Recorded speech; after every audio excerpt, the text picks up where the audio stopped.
To receive money through PayPal, start by creating a PayPal account on the official website.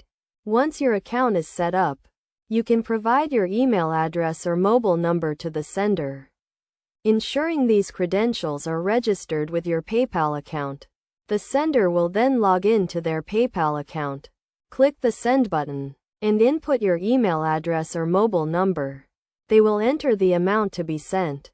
Choose the currency, add an optional note, and select the payment type if applicable.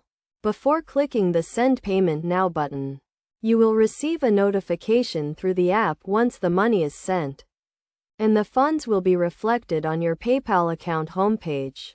Alternatively, you can request money from the sender by logging in to your PayPal account, clicking the Request button, and entering the sender's name, email address, or mobile number.